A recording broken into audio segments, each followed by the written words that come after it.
Bonjour à tous, on se retrouve pour les énergies relationnelles sentimentales du mois d'avril et je vous propose donc deux tirages. Un relationnel pour commencer, pour toutes les personnes qui ont quelqu'un en tête, que vous soyez en relation ou non, et un second tirage, davantage pour les célibataires, qui ne parlera que de vous. Mais il est important pour vous aussi si vous êtes en travail personnel et que vous cherchez à guérir ou à améliorer quelque chose dans votre vie par rapport à la sphère relationnelle et affective. Alors, je vous laisse tout de suite avec votre tirage. Les Gémeaux, allons voir donc ce que vous réserve ce mois d'avril sur le plan affectif. On va regarder déjà quel est l'arcane majeur qui va donner la tendance de ce mois. Et ensuite, on ira donc procéder au tirage. Alors,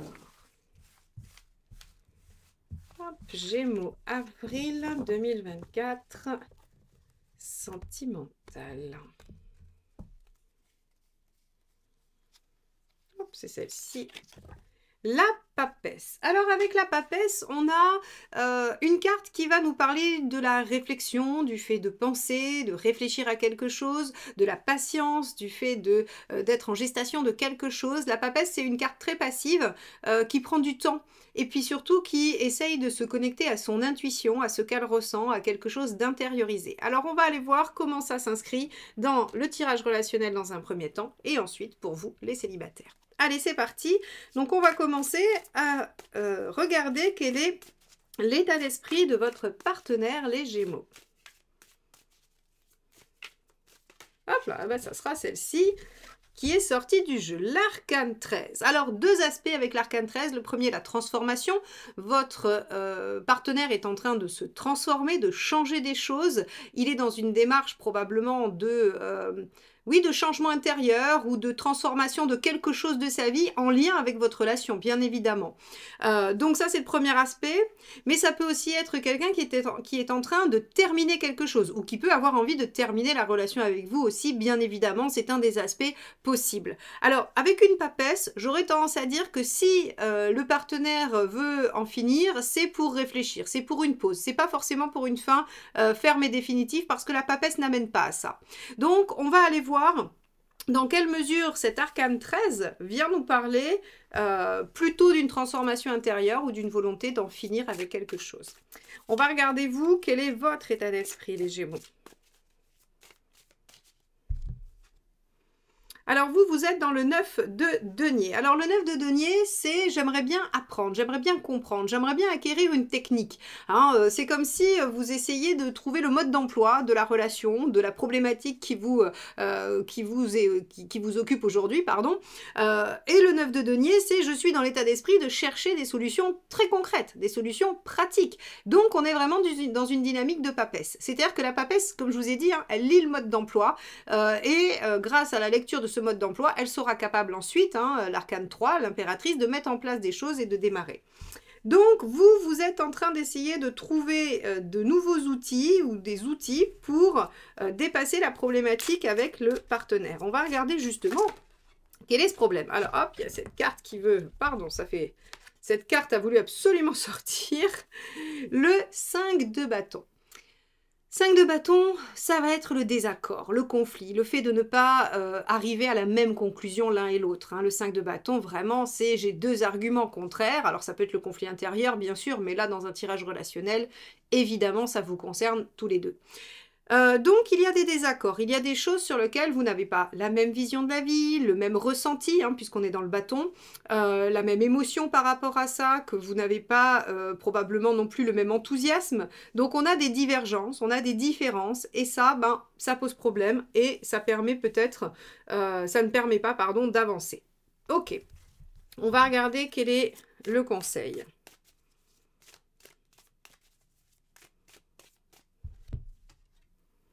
Le monde. Ah, intéressant. Parce que le monde, il va vous aider à la fois avec le 9 de denier et à la fois avec le 5 de bâton. Le 21 vous dit, soyez ouverts d'esprit. Ouvrez le champ des possibles. Essayez de voir plus loin, de voir plus haut, de voir plus grand.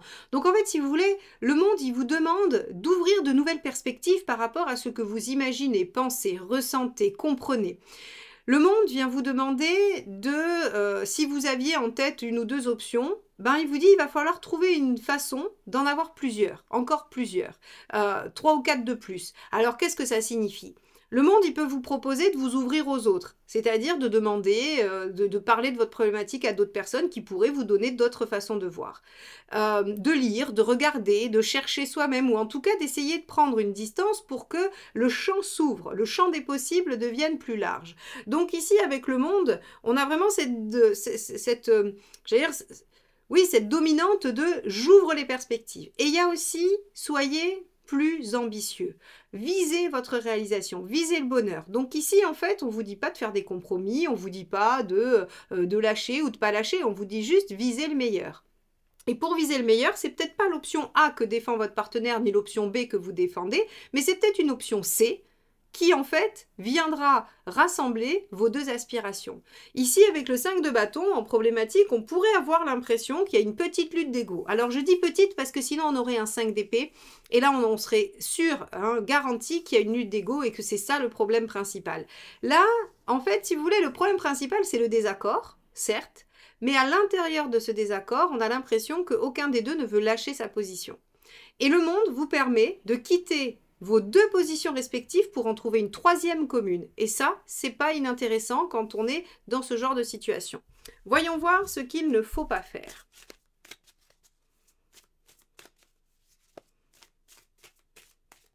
Hop, ce sera celle-ci. Hop, c'est le soleil. Alors, le soleil à cet endroit-là, il n'est pas facile à dire, il n'est pas facile à digérer. Tous ceux qui ont été en formation avec moi, je leur dis quand il y a le soleil en contre, c'est pas simple. Non, c'est pas simple parce qu'en fait, ce que le soleil en contre nous dit, ou en tout cas en conseil négatif, il nous dit arrêtez de vous plaindre. Arrêtez de vous plaindre, arrêtez d'exiger des choses qui ne sont pas accessibles. Arrêtez de demander, oui, l'impossible. Donc effectivement, elle n'est pas facile à entendre celle-là parce qu'elle vous dit qu'en fait, ce que vous demandez, déjà d'une, la façon dont vous le demandez, c'est pas possible, il va falloir trouver une autre posture. Et puis, on vous dit, peut-être qu'il y a une part de vous, et là encore une fois, aucun jugement de ma part, puisque, comme je le dis assez régulièrement, je suis convaincue que nous passons tous par absolument toutes les postures de cartes, toutes les cartes, toutes les significations de cartes et dans tous les sens. Donc, en fait, si vous voulez, sur cette situation-là, il se peut que vous essayiez d'obtenir la position de victime. C'est-à-dire que pour gagner ce combat du 5 de bâton, vous essayez d'obtenir la position de victime au lieu d'essayer peut-être de créer une ouverture et d'aller vers autre chose. Voilà ce que ça suggère. Maintenant, je vous le livre et vous y réfléchirez. C'est pas obligatoire que ça corresponde à tout le monde. Mais en tout cas, c'est un des aspects du soleil à cet endroit-là. C'est qu'il y a une exigence un peu trop forte et il y a un côté où en fait je plains mais je ne fais pas grand-chose pour changer ma situation. Voilà ce que ça nous dit en négatif. Alors, on va regarder tout de suite quelle est l'intention du partenaire.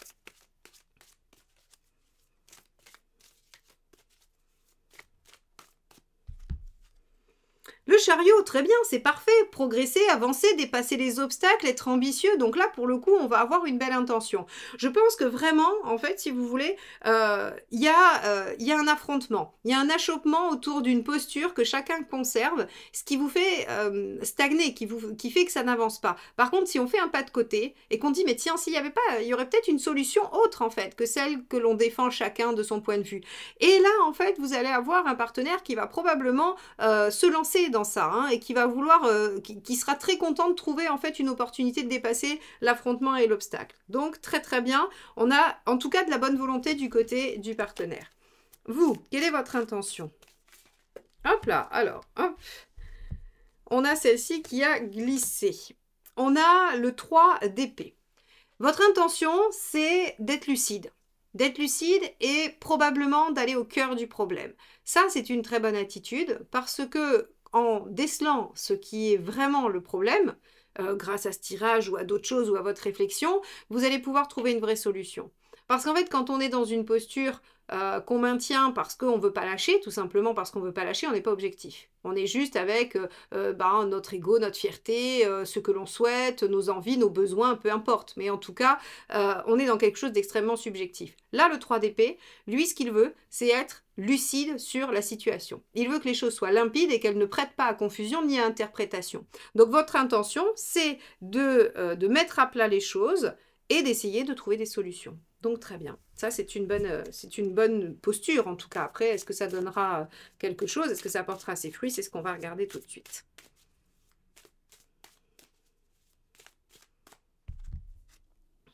Le hiérophante, très bien, une évolution, on progresse. Le hiérophante, c'est vraiment cette carte qui nous dit qu'on va vers quelque chose de mieux, on va sur l'étape d'après. Donc en fait, si vous voulez, on voit très bien que grâce à cette posture, grâce à ce qui va se passer entre vous et à cette résolution de conflit par la troisième voie, eh bien, on obtient une évolution, on progresse, on avance et on peut même s'engager sur des choses. Donc ça, c'est très très positif. On va regarder les 3 conseils que vous donne le tarot.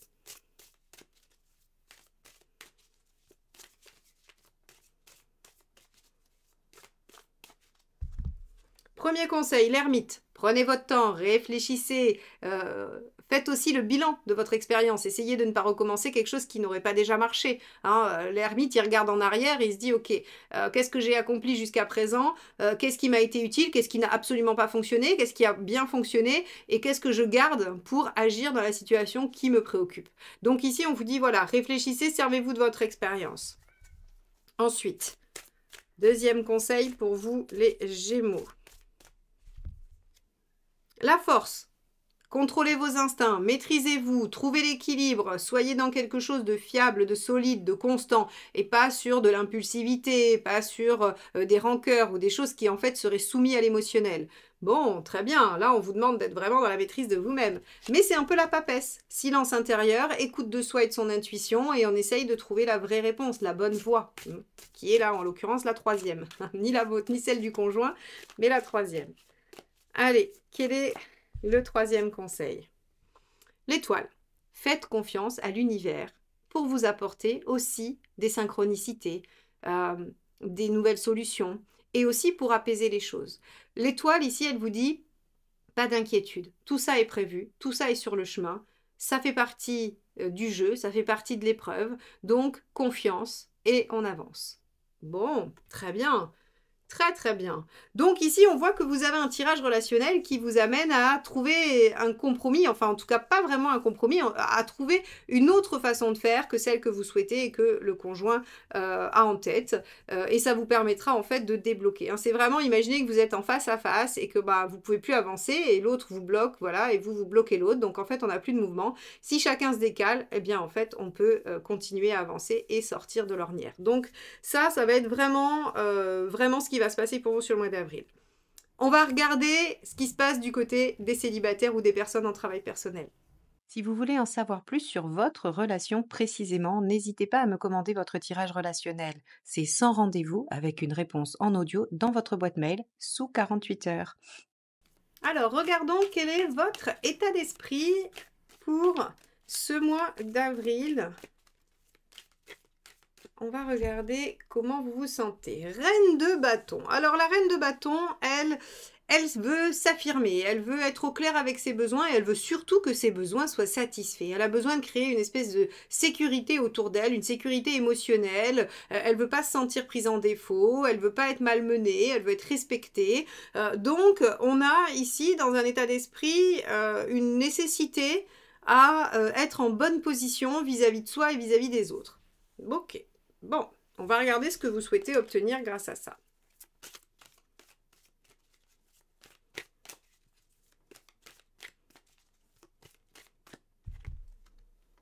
Le soleil. Et oui, bien sûr, le bien-être, la plénitude, le couple aussi probablement, ou en tout cas, si c'est pas un couple que vous cherchez, si c'est pas une rencontre, c'est vraiment un bien-être personnel, une joie de vivre, un plaisir, un instant présent, quelque chose qui fait que voilà, il y a une forme d'insouciance et de joie permanente qui est présente dans votre vie affective et relationnelle. Donc, vous avez envie d'être au clair avec vos besoins pour que les choses soient plaisantes, agréables, joyeuses, lumineuses. Ok, qu'est-ce qui gêne ça? Qu'est-ce qui empêcherait ça?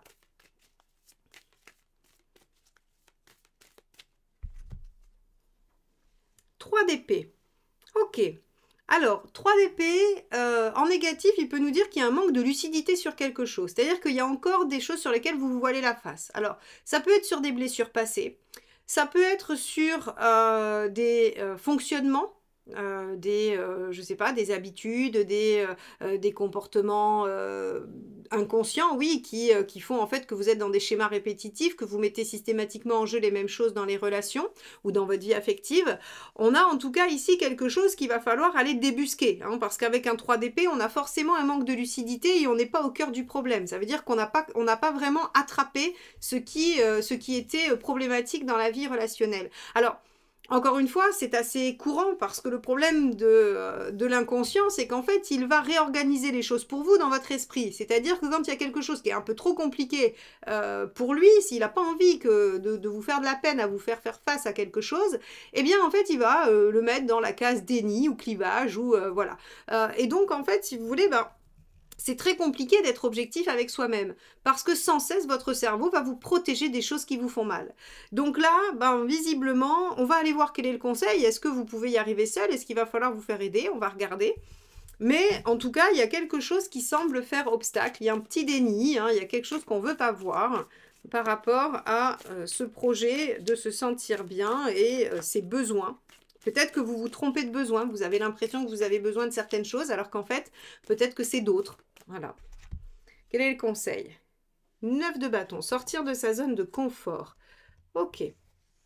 Alors, sortir de sa zone de confort. Ok. Ce que je peux comprendre, en mettant ça en lien avec la reine de bâton, c'est, par exemple, vous dites... On va prendre l'exemple de la liste parce que je sais que souvent, voilà, enfin beaucoup de gens ont fait ça. Vous savez, il faut faire une demande à l'univers et donc on fait une liste de ce que l'on veut. Et par exemple, dans cette liste, si c'est une rencontre, on va dire je voudrais quelqu'un qui ait telle qualité, telle qualité, telle qualité, telle qualité, telle qualité, puis on fait une liste de toutes les qualités dont on a besoin dans la relation. 9 de bâton, ici, au regard de la reine, j'aurais tendance à dire qu'il va peut-être falloir revoir vos critères et aller vraiment épurer cette liste, dans le sens où il va falloir aller chercher que l'essentiel, où il va falloir réussir à regrouper 4 ou 5 points en un seul, avec une valeur, avec quelque chose qui vous tient vraiment à cœur, mais en tout cas, aller recentrer les choses. Et sortir de votre zone de confort, c'est-à-dire que, en fait, comme vous ne pourrez pas avoir la totalité de tous vos critères, peut-être, en tout cas, je vous le souhaite, de tout cœur, mais en tout cas, visiblement, il y a un manque de lucidité sur les choses. Donc, revoir en fait cette liste ou ses priorités ou vos envies, ou peut-être que c'est pas le moment, peut-être que vous êtes dans une situation où vouloir être dans l'insouciance, le plaisir et la légèreté, c'est pas possible à cause de ce qui se passe. Et donc c'est revenir en fait à quelque chose de très concret. Et soit à une liste, soit à se dire ok, quelle est ma situation aujourd'hui, est-ce que c'est possible, est-ce que je peux envisager ça ou ça ou ça. Et peut-être que vous en arriverez à vous dire, ok, peut-être qu'il faut que je priorise, peut-être qu'il y a des besoins qui sont essentiels et d'autres qui peuvent patienter. Voilà, peut-être que je peux hiérarchiser les choses. En tout cas, avec le 9 de bâton, on vous dit, sortir de cette zone de confort, c'est-à-dire la zone où vous avez tout et où les choses sont, ne vous demandent pas forcément d'effort. Bon, il est un peu obscur ce tirage. En tout cas, il est mystérieux parce que 9 de bâton, oui, ok, on peut trier, mais... On va regarder ce qui se passe à court terme. Ah, super, voilà. Super, 10 d'épée. Le 10 d'épée, c'est j'en finis avec quelque chose de douloureux. Je finis une phase. Alors, j'aurais vraiment... je vais aller au bout parce que comme ça va m'éviter de vous faire une interprétation et puis peut-être qu'elle soit nuancée par la carte suivante, mais vous allez comprendre.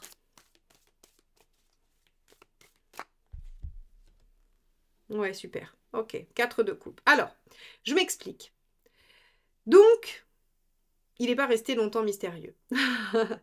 Donc, en fait, si vous voulez, le 3 et le 10 d'épée vont fonctionner ensemble et le 9 de bâton et la reine de bâton vont fonctionner ensemble dans cette volonté d'aller vers le soleil. En fait, si vous voulez, aujourd'hui, on vous dit très bien, vous avez envie d'aboutir à quelque chose qui vous convient, qui vous plaît, voilà, vous voulez rayonner, vous voulez vous sentir bien. Sauf que, malheureusement, on n'est pas tout à fait lucide sur le fait qu'il y a encore des blessures, qu'il y a encore des choses qui entravent. Alors, il va falloir sortir de sa zone de confort pour aller vraiment préciser les choses, quels sont mes besoins essentiels, je ne retire pas ce que j'ai dit, mais aussi peut-être aller comprendre que si on fixe encore sur certaines choses, c'est parce qu'on n'a pas guéri une blessure. Et donc, en fait, si on comprend ça, on arrive à toucher un peu plus la lucidité et donc à opérer ce 10 d'épée, à en finir avec ce qui bloque, ce qui gêne, ce qui vous pose problème par rapport au relationnel. Et donc si vous arrivez à ça, on arrive naturellement vers un cadre de couple, une situation qui va s'améliorer, qui sera pas encore parfaite, mais tout ne se transformera pas sur le mois d'avril, ça c'est bien légitime, mais en tout cas on a une amorce de quelque chose qui ne sera pas complètement satisfaisant, mais qui commencera à être bien, qui commencera finalement à poser des bases de quelque chose qui vous amènera à un moment donné vers le soleil.